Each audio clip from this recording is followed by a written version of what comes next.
Assalamualaikum warahmatullahi wabarakatuh. Perkenalkan, saya Salsabila Tabita dengan NIM 015. Pada video ini, saya akan menjelaskan peran saya sebagai mahasiswa dalam mengimplementasikan salah satu nilai Pancasila dengan menggunakan contoh kasus yang sedang tren dan relevan di lingkungan kampus saat ini. Sebelumnya, video ini saya buat untuk memenuhi tugas ujian akhir semester saya. Sila yang saya pilih adalah sila kedua, yaitu kemanusiaan yang adil dan beradab. Sebagai mahasiswa, saya mengimplementasikan nilai sila ini dengan fokus pada isu yang sangat dekat dengan kehidupan perkuliahan, yaitu kesehatan mental dan burnout akademik. Dalam keseharian saya sering melihat teman-teman yang mengalami stres berat, kecemasan, dan kelelahan mental akibat tugas yang menumpuk dan tekanan akademik. Untuk itu, saya mengambil peran aktif dengan cara yang pertama, saya bisa membuat kelompok belajar santai untuk membantu teman-teman yang tertinggal materi karena burnout. Yang kedua, saya juga bisa mendampingi teman secara emosional dan menjadi tempat bercerita tanpa menghakimi. Saya juga bisa mengajak mereka reconnect sosial seperti jalan sore atau sekedar makan bareng agar tidak merasa sendirian. Dan menurut saya, dukungan teman adalah salah satu cara paling efektif untuk mencegah stres berkelanjutan. Peran kecil yang saya lakukan ini bisa menjadi wujud nyata nilai kemanusiaan, yaitu membantu, peduli, dan menghargai sesama. Masalah yang sedang tren dan sangat relevan di kampus di antaranya yaitu ada burnout, stres akademik, dan anxiety pada mahasiswa. Menurut data penelitian Universitas Indonesia tahun 2022, ada 48% mahasiswa yang mengalami stres tingkat sedang hingga berat. Dan data dari Kemenkes RI 2023, ada peningkatan 19% laporan gangguan kecemasan pada mahasiswa setelah pandemi. Dan tidak sedikit dari mahasiswa paling banyak mengeluhkan soal tugas yang menumpuk, tekanan ekonomi, kurangnya waktu istirahat, dan takut akan gagal, serta lingkungan kuliah yang kompetitif. Dan tren TikTok juga memperlihatkan banyak konten curhat mahasiswa tentang burnout, insomnia karena tugas, sampai mental drop karena dosen yang killer. Ini masalah yang saya jadikan fokus kontribusi.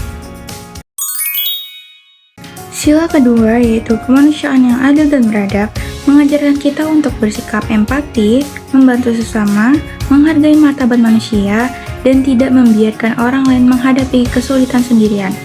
Menurut Yudi Latif, sila kedua adalah dasar moral bangsa dalam memperlakukan manusia secara bermartabat. Ketika seorang mahasiswa burnout sampai tidak mampu menghadiri kelas, sebenarnya mereka sedang kehilangan keseimbangan mental dan harga diri. Jika kita membiarkannya, itu bertentangan dengan nilai kemanusiaan. Maka, perhatian sederhana seperti mendengarkan, menemani belajar, atau membantu mengatur tugas adalah implementasi nyata sila kedua dalam kehidupan perkuliahan sehari-hari. Kuliah modern tidak hanya menuntut kecerdasan akademik, tetapi juga kemampuan adaptasi, ekonomi, dan kesehatan mental. Tekanan tugas, ekspektasi tinggi, persaingan IPK, dan masalah biaya membuat banyak mahasiswa kewalahan. Banyak mahasiswa mengalami burnout hingga tidak masuk kelas. Ada yang tertinggal materi 2-3 minggu karena kondisi mental, tidak semua punya kemampuan mengatur waktu, dan tidak semua berani cerita ke orang tua atau dosen. Kadang layanan konseling kampus pun terbatas dan tidak selalu responsif. Masalah ini sangat serius karena mahasiswa yang mengalami stres berat beresiko mengalami penurunan prestasi, kehilangan motivasi belajar, sehingga gejala depresi. Solusi yang bisa dilakukan berdasarkan rekomendasi WHO dan UNESCO yaitu kita bisa membuat kelompok belajar kecil 2 kali dalam seminggu. Dan kita juga bisa membantu merangkum materi sehingga teman yang sedang mengalami burnout tetap bisa mengikuti kelas. Dan juga kita bisa mengajak teman kembali bersosialisasi agar tidak terisolasi. Dan kita juga bisa melakukan emotional check-in mingguan untuk memastikan mereka tidak merasa sendirian. Solusi sederhana ini bisa membantu beberapa mahasiswa kembali stabil dan lebih percaya diri menghadapi kuliah. Melalui langkah-langkah tersebut, saya berusaha menerapkan sila kedua Pancasila secara konkret, bukan hanya dihafalkan, tetapi benar-benar dipraktikkan dalam lingkungan kampus.